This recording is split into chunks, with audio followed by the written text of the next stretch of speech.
Hello and welcome to Mishnah Pirkei Avot in the light of the Second Temple history with Rabbi Professor Reuven Kimelman, two-part series. Today's presentation is the second one in the series and is titled, Was Rabban Gamliel or Rabbi Yohanan Hillel's successor? For those watching this program as a video, please see the program notes for a link to the first session. Please also mark your calendars for Sunday, June 14th, that's 2026, for those watching by video, for our commemoration of the yortzeit of our teacher, Rabbi David Weiss Halivni. A registration link is already included in the chat, and I will include that again in a moment. My name is Noah Gradovsky. I'm a secretary of UTJ. We thank everyone for joining us, as well as those who sponsored the webinar and made a donation with your registration. I read off those lists at the beginning of the first session, so in the interest of time, I'm going to put those names into the chat right now and move on to also welcoming people to learn more about UTJ. I provided a brief introduction to UTJ during our first session, so I'm just going to put the link to the About the UTJ link into the chat, along with a link for today's short source sheet. Let me move on to introduce Rabbi Kimelman, who is a professor of classical Judaica at Brandeis University and former rabbi of Beth Abraham Sephardic Congregation of New England. He is also scholar in residence at the Kaplan JCC on the Palisades. He specializes in the history of classical Judaism with a focus on the history of poetics and of the Jewish liturgy. His latest study is titled The Rhetoric of Jewish Prayer, a historical and literary commentary on the Daily Prayer Book. His other book is The Mystical Meaning of Lecha Dodi and Kabbalat Shabbat. Professor Kimelman's other writings focus on the interaction between Judaism and Christianity, on the ethics of war, and on his mentor, Rabbi Abraham Joshua Heschel. Please note that today's source sheet will be displayed on screen, and there is a link in the chat if you watch the video in the video description to the source sheet. For those of you watching, I mentioned that you can find that, okay? And now, without further ado, I introduce Rabbi Kimelman and welcome him to begin today's presentation. Actually, first, what I am going to do is mute everyone and unmute Rabbi Kimelman. Thank you, Noah, for the introduction. We are now in our second session of the study of Mishnah Avot in light of Second Temple history.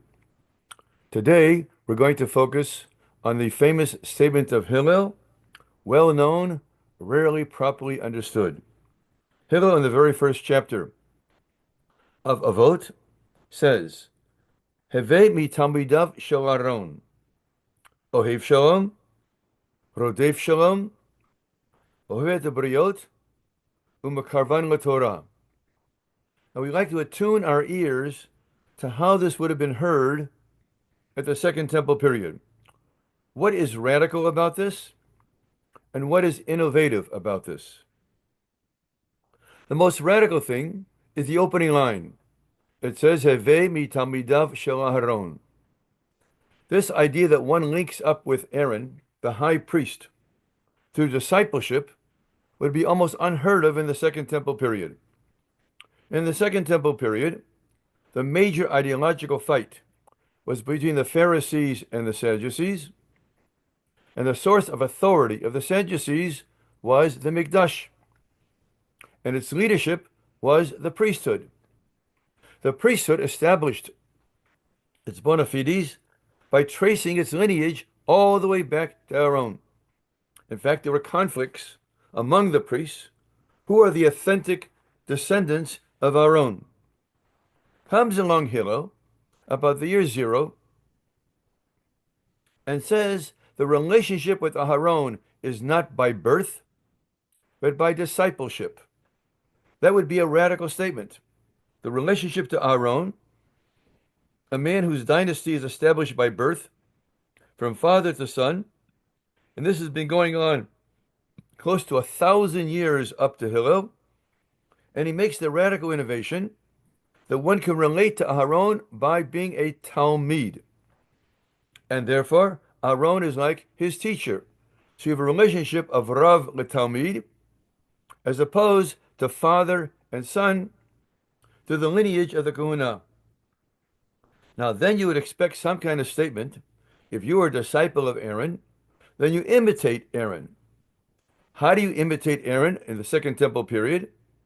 By functioning in the Beit HaMikdash, offering up sacrifices, sometimes prayers, sometimes songs. In any case, you function within the temple. Comes along Aharon and says, Ohev Shalom, V'rodef Shalom.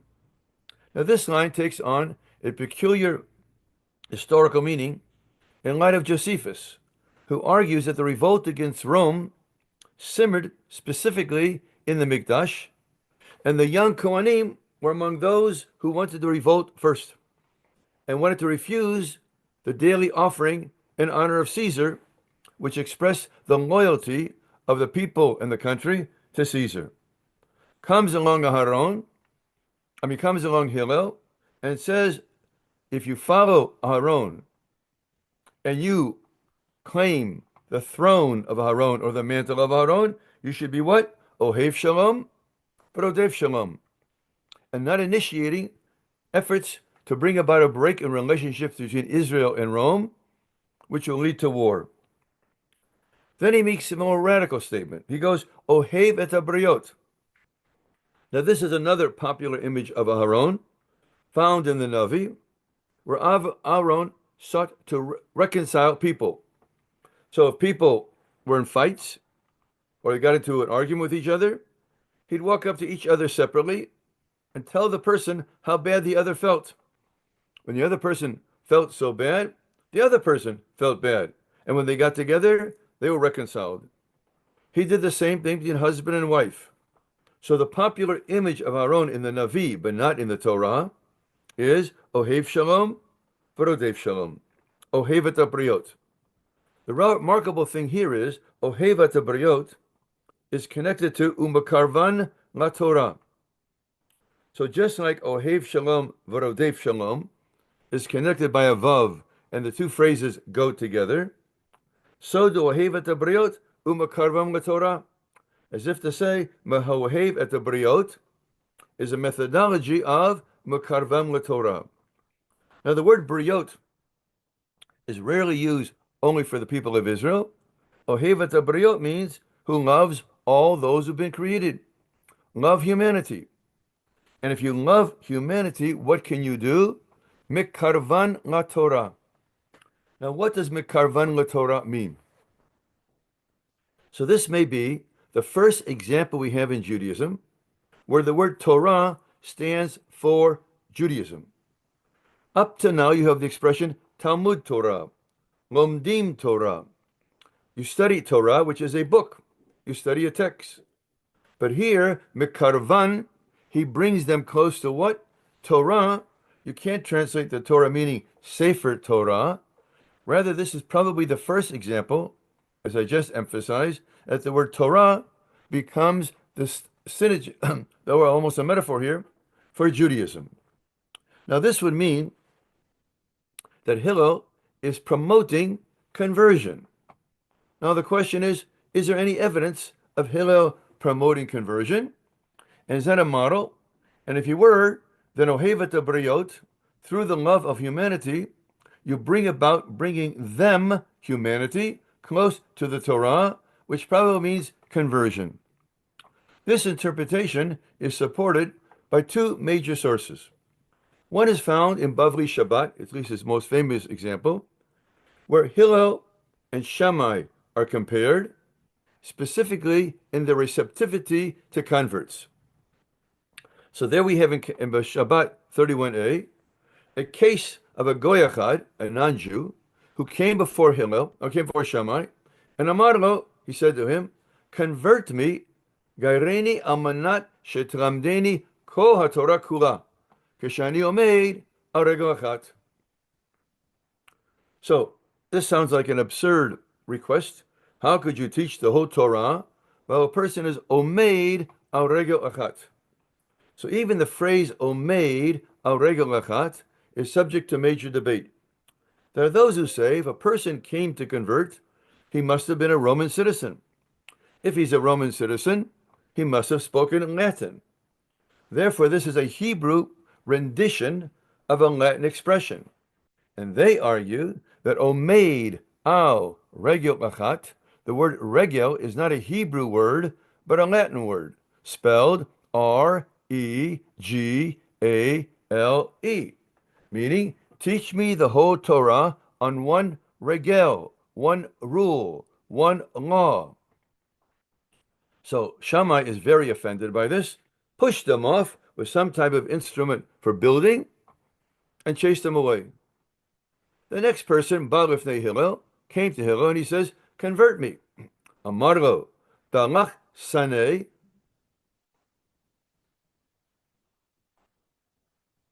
l'chavrach la ta'aved. He says, what is hateful to you, do not do to your fellow human being. Zohi kol Torah kula. This is somehow a summary of all the Torah. I don't see it is the whole Torah, because the next line says, V'idach, and the rest is Perushahu. In other words, the rest of Judaism in the Torah is explicating Hillel's take on love your neighbor as yourself by starting out with that which is hateful to you, don't do to others. Zil, Gemor, go, and Gemor, learn the rest. The word Gemor, probably like the word Gemara, finish the studies. Then there's a second story in the exact same place of Masechet Shabbat. It says, Baal Lifnei Hillel, person came to Hillel, Amar lo, Anvatan Hillel. Hillel is a man of great patience, I would translate here, in light of the context. Long suffering. And therefore, may he be blessed. Yanuch lecha brachot aroshcha. Okay, now what did the person do? He praises Hillel, Shekiraftani tachat kanfei hashchina. Now watch the verbs. Keraftani, the verb is used keraftanu, to bring close. And he brought me under the wings of the Shekhinah, which apparently is a classical expression for conversion to Judaism, to be brought under the protection and consideration of the Shekhinah. Then it says, Liyamim nizdavgu shloshtam lamakom achat. Those three, there's three stories there in the Talmud, of people who were converted by the patience of Hillel. Amru, kaptanuto shel Shammai, biksha letordenu min haolam, which I would translate as the impatience of Shammai was going to chase us away. But anvatanuto shel Hillel, but the patience of Hillel, keravatnu tachat kanfei hashchina. So the same expression used for conversion here is to be brought under the wings of the Shekhinah. Now, according to these stories in the Talmud, Hillel and Shammai are compared. Hillel is praised. Shammai is partially condemned. And what is Hillel praised for? Being receptive to converts, responding to their request, answering on the spot, and not getting angry with them, even though the question could have appeared to Shammai as patently absurd. So here you have mentioned Hillel as a great person who brings about converts. Now, remarkable are several expressions here. What is it, mikarvan laTorah? Why do they use the word mikarev? And the same word is used in the Talmud Shabbat. That what did he do? Hillel brought me close. Now, we could translate brought me close, or the question is there anything else in that word here? So let's look at the word, other places where the word is used. Go down a little further. There we have Mekarvan LaTorah. This is Avot de Rabbi Natan, which is a kind of a commentary and expansion of Mishnah Avot. And there the expression goes, Mekarvan LaTorah Ketzad. How do you do it? So he says, Melamed Sheyehe Adam Mekapeich et Abriot Umachnisam Tachet Kanfei Hashchina. This teaches that a person, apparently everybody, Mekapeich et Abriot. Now the word Mekapeich is very difficult. One version even has Mifakeach. Mifakeach, reversing the kuf and the pei. Others explain the word mifakeach to be mikabel, but the word literally means to bend, and that's how Golden translates it. In other words, you have to be flexible. Mekapeach et habriot, and through being flexible, machnisam tachat kanfei hashchina. So the word machnisan tachat kanfei hashchina is a phrase used for conversion, bringing them close to Judaism. So, in Avot, we have the phrase mikarvan leTorah, to bring them close to the Torah. And in Avot Rabbi Natan, it's machnisan tachat kanfei hashchina. So clearly, mikarvan is paralleled by the word machnisam, to bring them into. Instead of the word Torah, we have tachat kanfei hashchina. Therefore, I'm arguing this is the first time we have the word Torah as a symbol of Judaism. And therefore, to bring people close to Torah means bring people close to Judaism. Now, this is remarkable, may have been an innovation of Hillel and the use of terminology. Just to compare this with two other places where the word kirvanu or karvenu is found. So in the Siddur, on Blessing 5, it says, Hashivenu avinu l'toratecha. And then the parallel statement is, Karvenu malkenu l'avodatecha. So here it's quite clear that in classical liturgical Hebrew, the word karov is associated with the avodah. Now, the avodah could mean avodat beit hamikdash, or it could simply mean to your worship. That seems to be the way it is understood in the Haggadah. So look at the next line, where you see the transformation taking place. Mitzchira ovdei avzara hayu avotenu. So our forefathers were originally worshippers of idols, avodah zara, alien worship. V'achshav, see achshav in contrast mitchila at the beginning, but now, so the vav don't translate an, the vav is frequently a vav haipuch, and therefore, but now, kirvanu hamakom lavodato. So here, kirvanu hamakom lavodato is the opposite of ovdei avdah zara yovatenu. So apparently, according to the Siddur, kirvanu hamakom, God brought us close to His worship, and therefore is a statement for conversion. Originally, we were ovdei avdah zara, and now we are what? Ovdei hamakom. And what's the verb? Kirvanu. So what I'm suggesting is, instead of saying avodato, to his worship, Hillel summarized the whole phrase in one word, Torah. And he uses mikarvan leTorah, using the same verb that people use to bring to the worship of God. But instead of emphasizing the worship of God, he takes the word Torah and makes that the symbol of Judaism. So that which is studied, we study the Torah, now becomes the word expressing the total phenomenon of Judaism.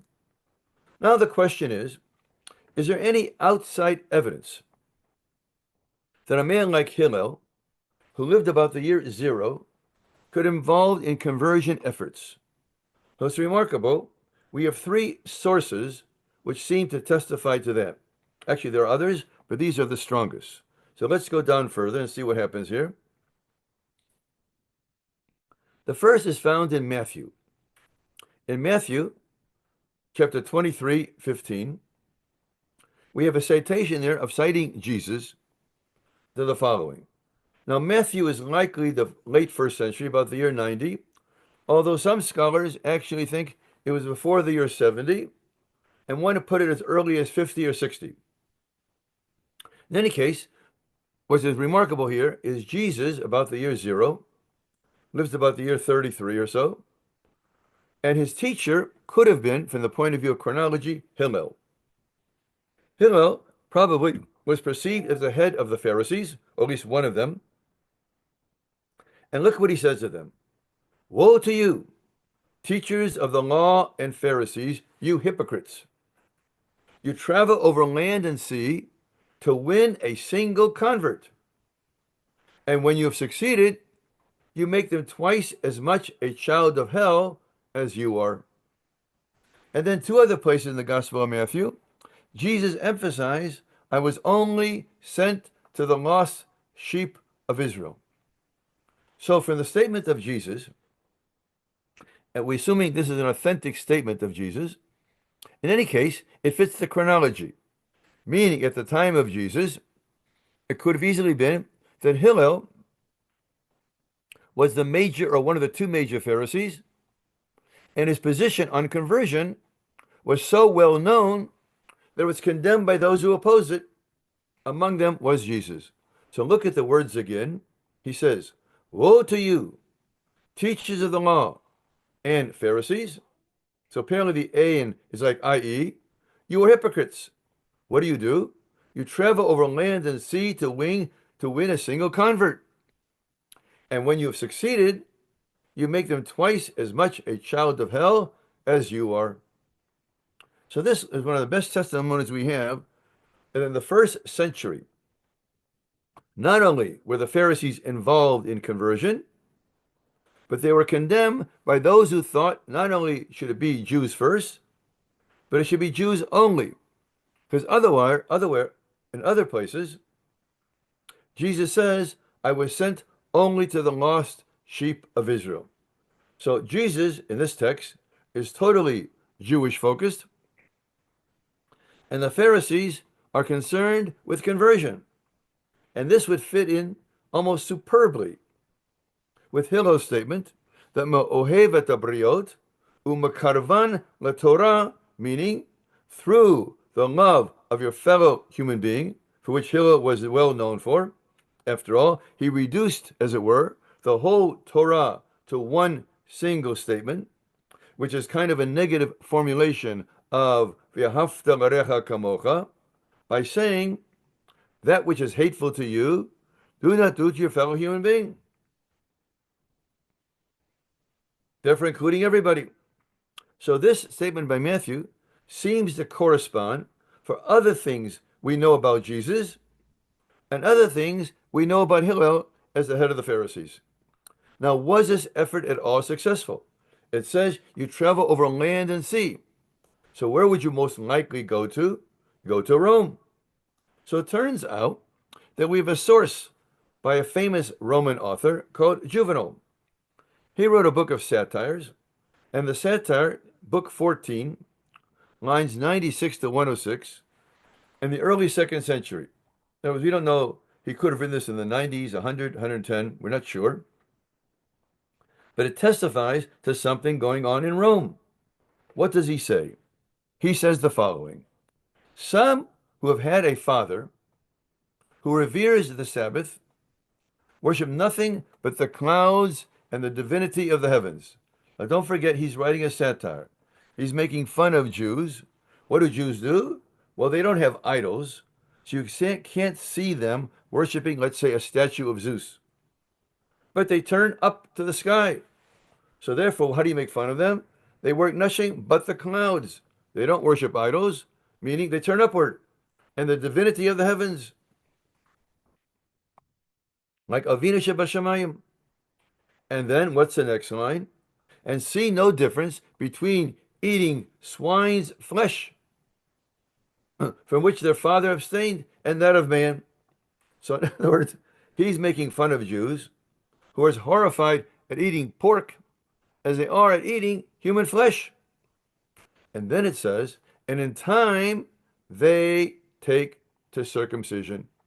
So Juvenal is describing people in Rome in which the father reveres the Sabbath, refuses to worship idols and only the God of heaven, refuses to eat pork, and before you know it, what happens? His children get circumcised. And he's warning them against them, because once they are circumcised, there's no way back. And I'm telling you, people of Rome, stop it, because once it starts, it will not stop.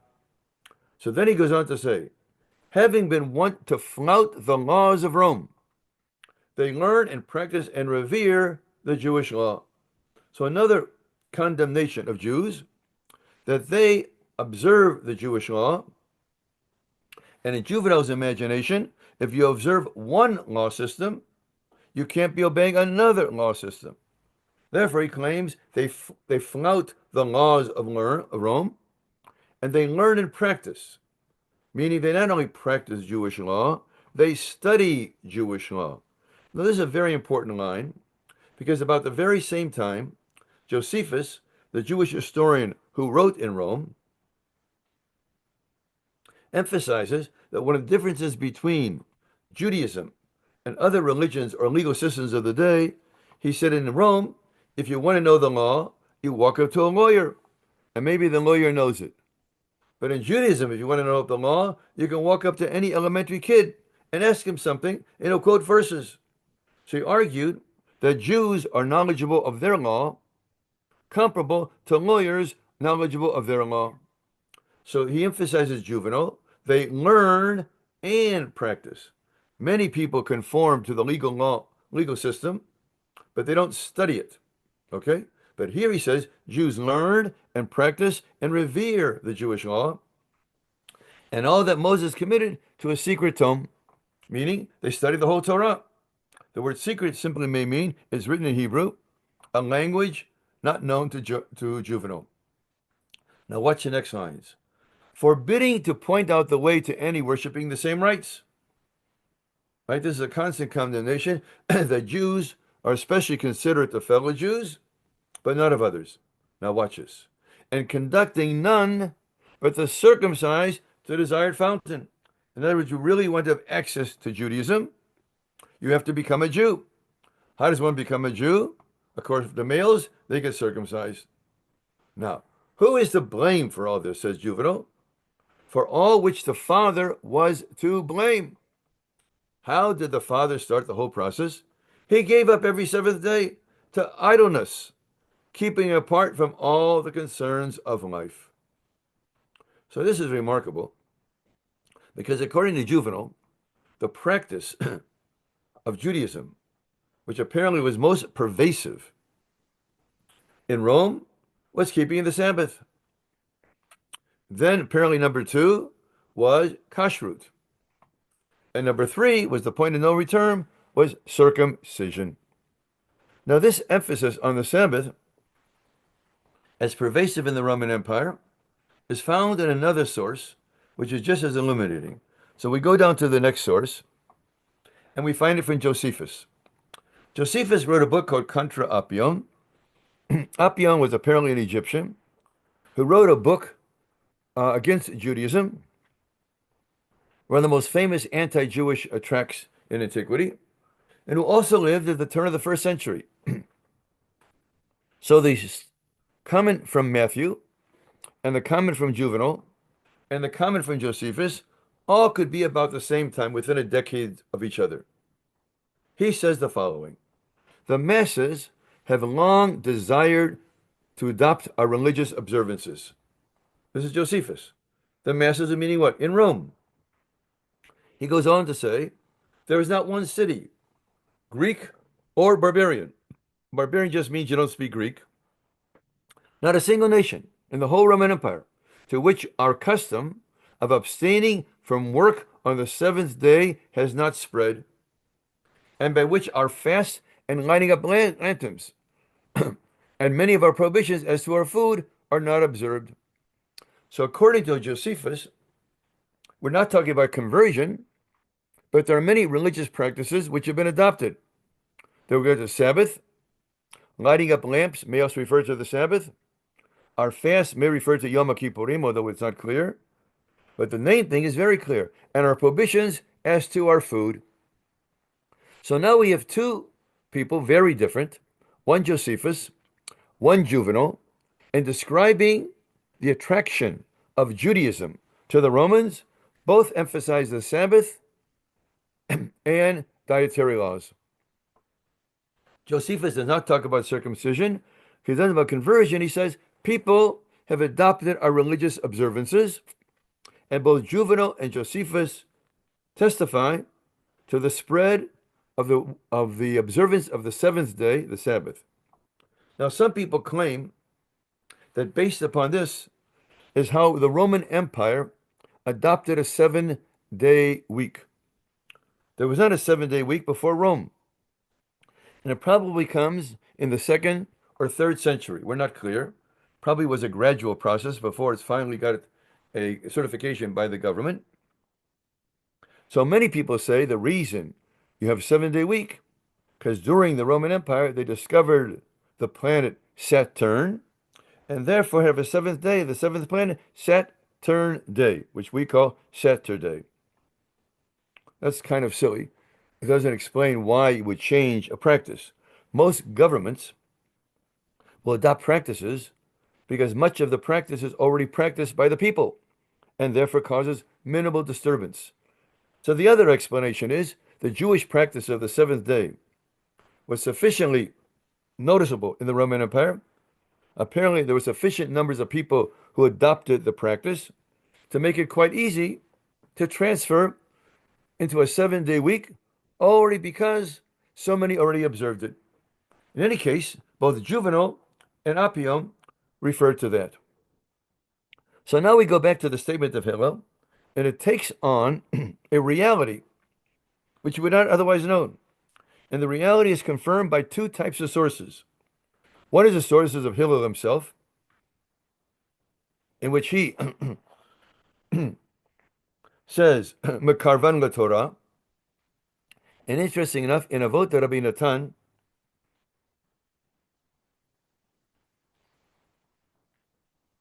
go up to the first page again. Yeah, there. Avot Rabbi Natan, look at says there, Mekarvan LaTorah, and there it uses the example of Avram Avinu. So Avram and Sarah, according to them, were involved in intensive conversion efforts. So it says, Et nefesh asher asu b'charan, which Rashi says means they acquired servants in Haran.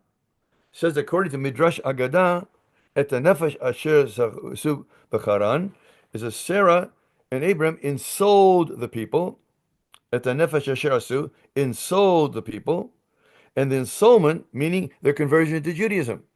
And therefore Abram and Sarah become examples of Jews who should seek out converts among the people, and therefore Hillel is in a sense following in the footsteps of Sarah and Avraham. He is Mekarvan LeTorah, which I explained to mean parallel to the phrase Machnisam Tachat Kanfei Shechina. And therefore, instead of saying Karveinu Malkeinu Lavoratecha, a parallel expression now becomes Mikarvan LeTorah. So Mikarvan LeTorah, to bring them close to Torah, not the Torah, but to Torah, is equivalent to bringing them close to the worship of God. So this is quite remarkable because we have Hillel backed up. Hillel's statement could easily reflect a first century reality, since it's confirmed by Matthew, by Juvenal, and by Josephus. Okay, our next question, which we want to do is the question of succession in Judaism. Who succeeded Hillel? Well, the first question is, how do you succeed? So most people think that the Torah works by primogeniture, meaning who succeeds the father? The son. Which son? The firstborn son.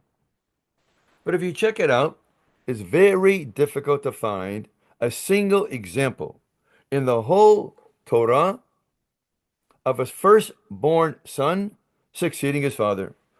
Clearly in Adam and Eve, Cain does not succeed. Same thing with Noah. With Abraham, his firstborn son is Ishmael. Yitzchak, firstborn son is Esau. Yaakov, the firstborn son, is Reuven. Even with regard to Yosef, they are switched. Moshe is not the firstborn son. Aaron is. Moshe is succeeded by Yoshua, not even of his tribe. Of all the Nevi'im or Shoftim, we don't have a single case of a father succeeding a son. But just a kid, right? I'll be right back.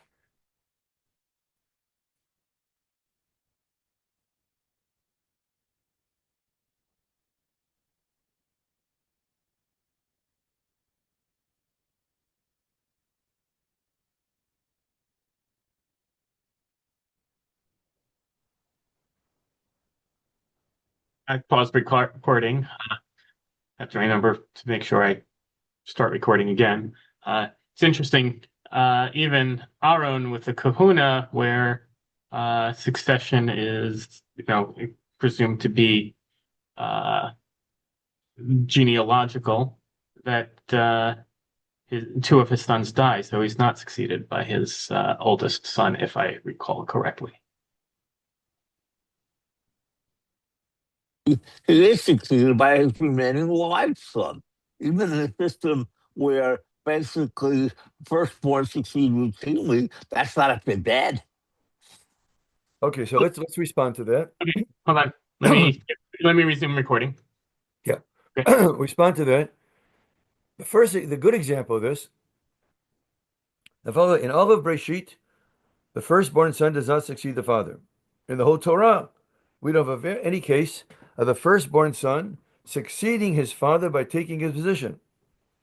Currently, we don't have among the Shoftim that,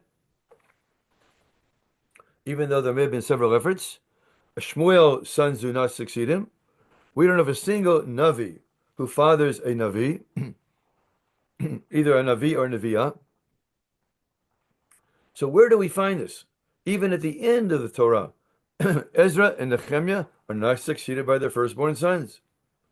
To find a good example, you have to go all the way to 2 Chronicles 21:3, where there it says, Bnei Yehoshaphat, Melech Yisrael.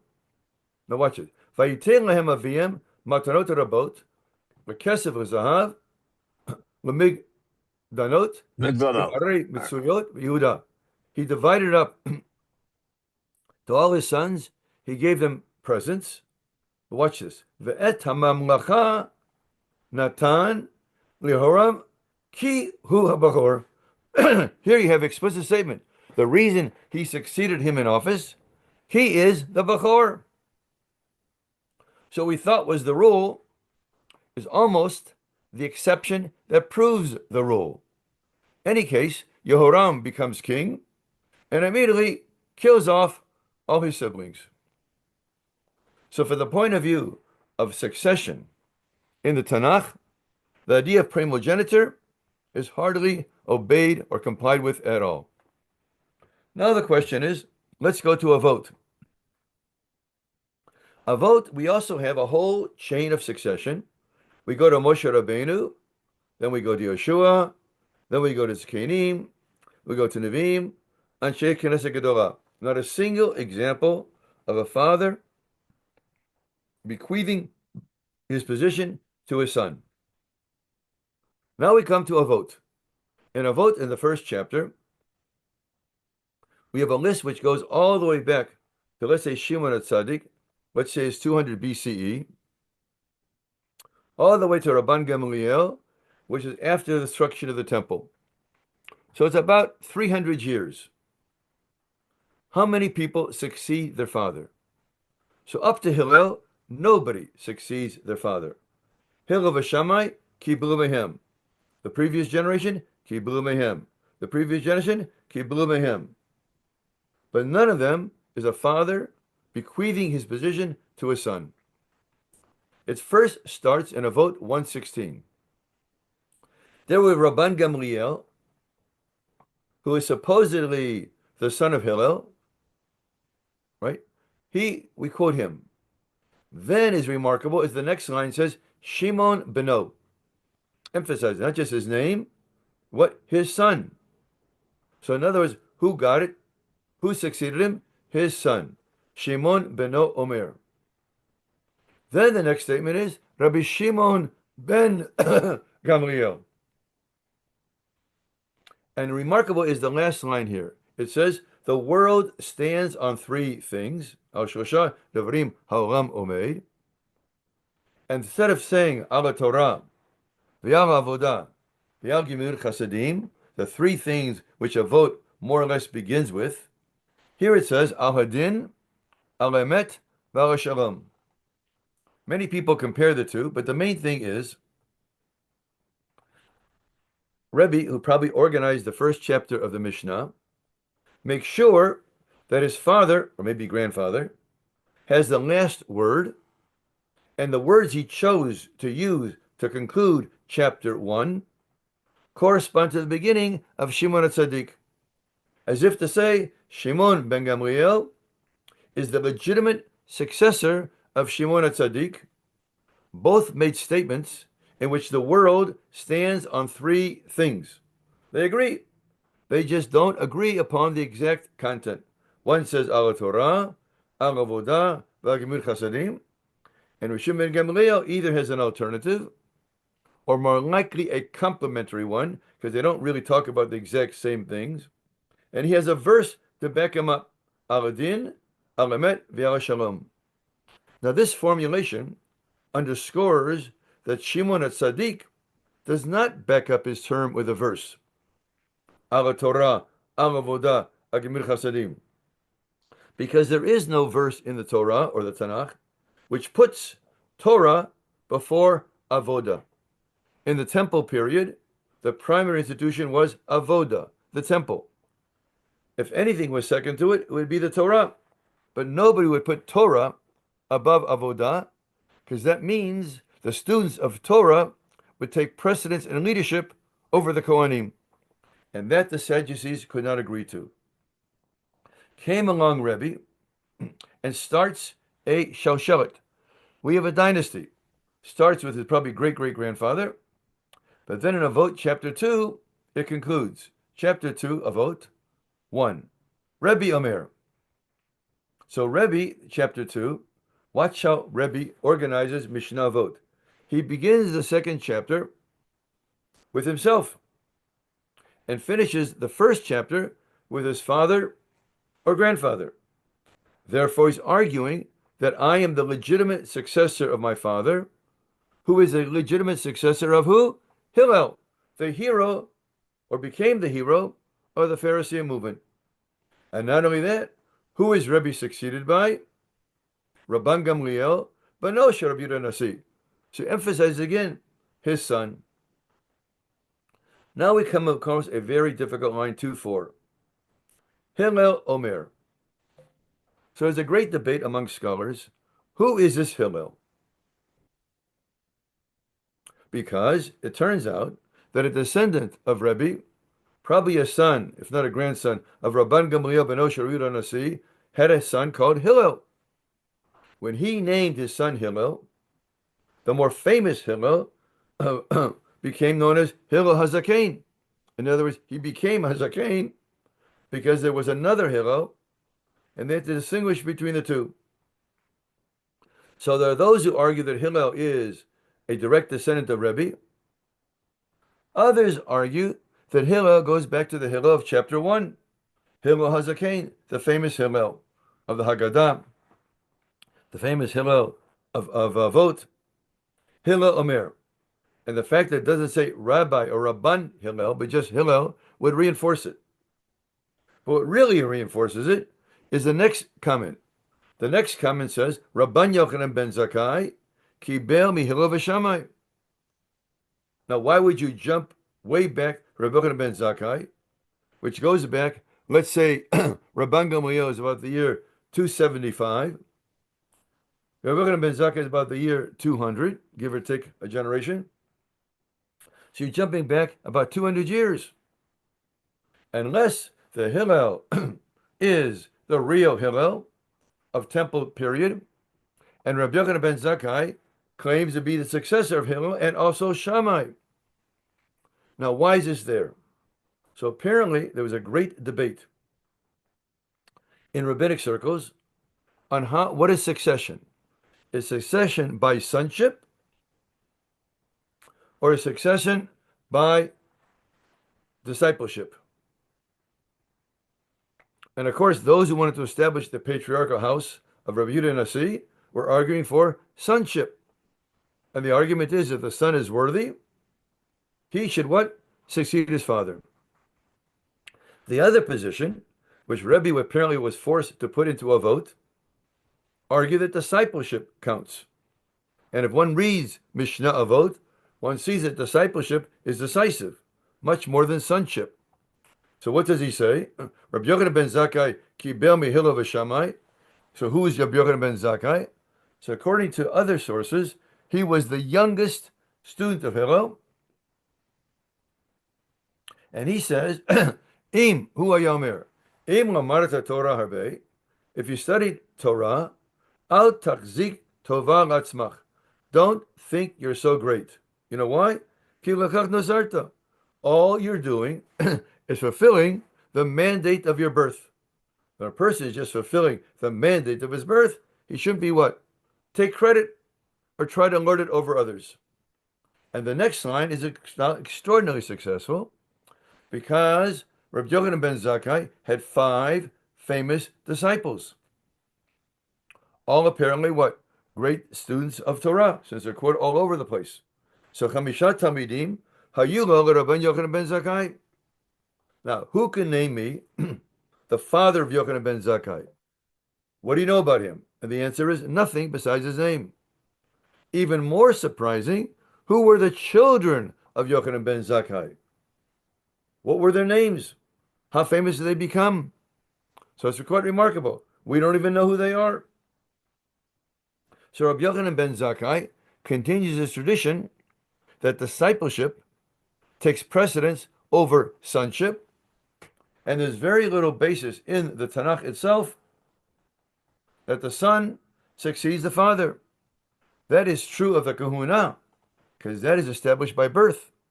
But since the Pharisees and the rabbis argued that prestige or status is based on the study of Torah, that cannot be bequeathed by birth. And therefore, one has to study Torah itself to be worthy of it. So if you look at the text of the Tanakh and of Avot, it's quite clear that the vast majority of times, discipleship prevails over sonship. Okay, so now let me put all things together, and then we'll open for questions. So go back to the top. Our question is, what is the distinct contribution of Hillel, and who succeeded him? So the opening line, we focus upon the words, Ohevat Abriot u'makarvam l'Torah. Ohevat Abriot is for all humanity. And then makarvan, see the nun at the end? That goes back to Habriot, l'Torah. Therefore, if makarvan l'Torah means to convert them to Judaism, then them has to be non-Jews. So Briot has to refer to what? All humanity.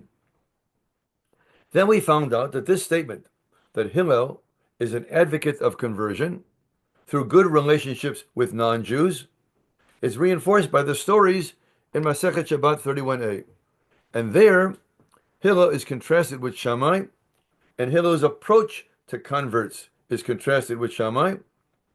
And he's able, the word mikaper, to ben, he was able to explain to a Roman what is the essential principle of the Torah, but we don't stop with essential principles, we learn all the rest. So he says, that which is hateful to your fellow human being. Now he's explaining the phrase, Ohev et abriot. So how do you love your fellow human being? The first step is, don't do something negative. And how do you know what is negative? If you feel it's negative, don't do it to others. And the rest of the Torah is a commentary on it. So the 2 statements of Hillel, Ohev et abriot, u'makarvan l'Torah, fits the image of Hillel as expressed in Masechet Shabbat. Then we'll go further down. Then it said that the expression mekarvan leTorah, the verb is kept there, and it's parallel to the phrase mekarvenu malkeinu lavodatecha. That is, God, bring us close to your worship, which is equivalent in Hillel's language as mekarvan leTorah. So bring us close to your worship, and mekarvan leTorah now become parallel expressions, and the common verb kervainu or keravanu is used in common to both. So Hillel's contribution is that what stands for Judaism and conversion to it is the Torah. Now, This position is reinforced, go further down, by three sources, all written in Greek. One is Matthew, one is Juvenal, one is Josephus. Now, these are three different sources. Josephus becomes a Jewish historian. Matthew is describing Jesus in his Jewish stage. And Juvenal is describing what's going on in Rome. All of them testify to a significant movement of the spread of Jewish practice and even conversion. But common to all three, whether it's Josephus, whether it is Matthew or Juvenal, is the spread of Jewish practices. The primary ones among them is the Sabbath, dietary laws, and finally circumcision. Then we concluded our discussion with the principle of sonship and discipleship. We'll go down to the next page. Arguing that primogeniture or succession by birth is very rare in ancient Judaism. We have an example of the patriarchal house, which disappears in the 4th century, maybe due to Christian pressure, unclear. In any case, outside of that, through a vote, and almost the whole Tanakh, succession is by the person most worthy, and that most worthiness is not established by birth. So I would argue that the Jewish approach in both these is discipleship wins out over sonship. And the only example we have which is contrary to that is found in 2 Chronicles 21:3, and it's almost the English expression as the exception that proves the rule. Now, you know the expression proves the rule. Proves is based upon the German word probes. Exceptions don't prove rules. Exceptions probe rules. They test to see whether the rule applies. And here the case is, here the exception probes the rule and finds out to be the exception. And finally, we concluded that there's a debate in Avot itself. Who are the legitimate successors of Hillel? Is it based upon sonship, and therefore Rabban Gamliel, Rabbi Shimon ben Gamliel, Rabbi Gamliel, Rabbi Yehuda Nasi, Hillel, and so on? Or is it by discipleship? And therefore we go to Hillel by his most worthy disciple, Rabbi Yohanan ben Zakkai, who himself chose 5 worthy disciples, none of them among his heirs. And thus we conclude our discussion of sonship versus discipleship and how the statement of Hillel could have been understood in light of its Second Temple background. Thank you so much to Rabbi Kimelman for his presentation. We have a question in the chat from Marina, which I'll read off in a moment. And then if others want to put questions either into the chat or unmute to ask a question, we can do that. Marina asks, after Hillel, did they keep advancing ideas of conversion of non-Jews? And let me also just mention, in relation to that, before Rabbi Kimelman provides his thoughts, at utj.org/books, which is where we have our list of books by UTJ Viewpoints contributors. Our teacher, Chacham Isaac Sassoon, has a book that we have linked there called Conflicting Attitudes to Conversion in Judaism, Past and Present, where he explores a lot of the sources on kind of the history of different attitudes toward conversion within Judaism. But with that, Rabbi Kimelman, the question was, after Hillel, did they keep advancing ideas of conversion of non-Jews? The evidence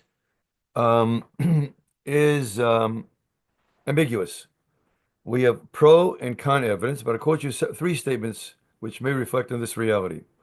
Number 1 is a man called Rabbi Elazar, who seems to have been the successor of Rabbi Yochanan of the most famous Talmudic academy in rabbinic times in Tiberia. And he says that there's some advantage in the destruction of the temple because it dispersed the Jews throughout the Roman world and brought about conversions. So he justifies the Korban based on that. 2, in the 3rd century, we know of quite a bit of competition. So, for example, One of the major fights in Christianity was, can you become a Christian without being biblically observant? That was an early debate in Christianity. Paul argued, yes, you should not be biblically observant of the ritual law, lest you think that that will save you, but the only thing that can save you is Jesus as a sacrificial offering, which removes original sin. But the competing schools continue to observe the Sabbath, and we find Christians fighting all the time of people converting to Christianity, reading their Bible, and going further. We have people putting on tefillin, eating matzah, observing the Sabbath on the seventh day, and so on. It seems that even in the 4th century, in the Theodosian Code, the Christians had to legislate against Jewish conversion. Now, you don't make laws unless people are doing it. So I would argue that Judaism got out of the conversion business because it was a deadly business. If you were found involved in converting somebody from Christianity to Judaism, it could cost you your life. This became even more stringent 300 years later. Under Islam, if you converted to Judaism and you were a Muslim, it could cost you not only the life of the convert, but the person involved. The fact that we have legislation in Muslim and in Christian law against converting to Judaism must be evidence that remained a threat. Now, clearly declined under the Muslim and Christian period due to political factors. Now, do the political factors reflect the Jewish situation? Yes, we actually have sources on this where they said if it could cost you your life, you should not be involved in conversion. The mere fact that you have to argue against it is some evidence that some people are practicing it. Now, remarkably, it's only in the 20th and 21st century that there's a level playing field between Jews and Christians. So I want to conclude with the following line. In the 1950s, if you said, there goes a convert, you assume it was a Jew who converted to Christianity. In our days, 2020, if you say, there goes a convert, what will you assume? The person was not a Jew and became a Jew. It's hard to find a synagogue in America which does not have converts, either Orthodox, conservative, Reform, or others. So this is the first time we have a level playing field. People can switch back and forth, and it seems, at least in America, and clearly in Israel, the Jews are winning this battle without any coercion. Okay, thank you. Thank you for those thoughts. Do others have questions that they would like to share, either by unmuting or by putting a question into the chat? I have a question, though. Yes, please go ahead, Yudi. In Devarim, there's a clear-cut rule about primogeniture that makes it sound like that's the law of the land. Lo yuchal levaker ben ha'ahuva al pnei ben ha'shua kiet ha'bechor ben ha'shua yakir lo take lo pishnayim, etc. So I think it's one thing to say whether or not the normative law was fulfilled in practice. It's quite another thing to say that because it wasn't fulfilled in practice, that wasn't the normative law. It might very well have been. We know there's all kinds of laws in the Torah that were never fulfilled in practice. And that does not mean that wasn't the ideal. It simply means that that's a lot of people's circumstances required doing otherwise. Now, your comment is right on target, but the mistake is that laws of Yerusha, of inheritance, meaning succeeding one's political position. Most people make that jump you just made. I'm unaware of any evidence which compares the two, meaning the fact that you get P, Shtayim, whatever that may mean, as an inheritance does not mean you got your father's job. And that analogy is faulty. So you have it in Deuteronomy, correct? But it's limited to what? The Yerusha. And also in Dvarim, you have Hu Uvanav, right, the care of Israel. Right, but they talking about the kingship. Oh, in kingship. Hu Uvanav, the care of Israel. Excellent. So now you're quoting Deuteronomy 15, verse 17, where there It says, if the children follow in the footsteps of their father in observing Torah and mitzvot, they are worthy to succeed him. Get it? Now, Uvana does not tell you which Ben. So David Right. HaMelech was not succeeded by what? His Bechor. Now, Rehoboam was chosen, but not because he was the Bechor. So the idea, the laws of Yerusha, when it comes to money, are not equivalent to succeeding the father's position, which is rare. So that analogy breaks down. That's all. Thank you. There still is somewhat of a qualitative difference between assuming that some son succeeds a parent, or thinking that's likely or more likely than some outsider, versus a system that is entirely meritocratic, which seems to be suggested by Yehoshua succeeding Moshe, and then the string of Shoftim and Nevi'im until the kingship comes into play. Would you agree that there's some distinction? The last thing the Mishnah said before Masechet Avot is Mamzer Talmid Chacham Kodem L'Kohen Gadol Am Haaretz. That's the last of Horayot, and that is what comes right before Avot. Yeah, but you have to realize that not every Talmid Chacham is a mamzer. No, who said, well, is that a joke? Sounds like what I hope it is. But Rabbi Kimelman, what would you say about the subtlety about the difference between at least some son either being assumed or having some advantage in being the political successor versus, which we see in, for instance, kingship, versus what we see as a more directly meritocratic system that we probably see with Moshe, followed by Yehoshua, and then Shoftim and Nevi'im? Well, I think your point is correct. The meritocracy seems to dominate. So even though a son may succeed a father, it's not first the firstborn son. And second is the question of worthiness. So the citation from Deuteronomy about kingship specifically says, if the children follow in the ways of the king, then they will succeed him. So even there, in establishment of kingship, it makes meritocracy part of the element of being worthy of succession. There's no automatic succession by birth alone. That's even more remarkable if you think about it, that the king is only appointed after they conquer the land. Why? Because almost all ancient kings were first conquerors. And if they're the conquerors and own the land, then they call the shots. And who succeeds?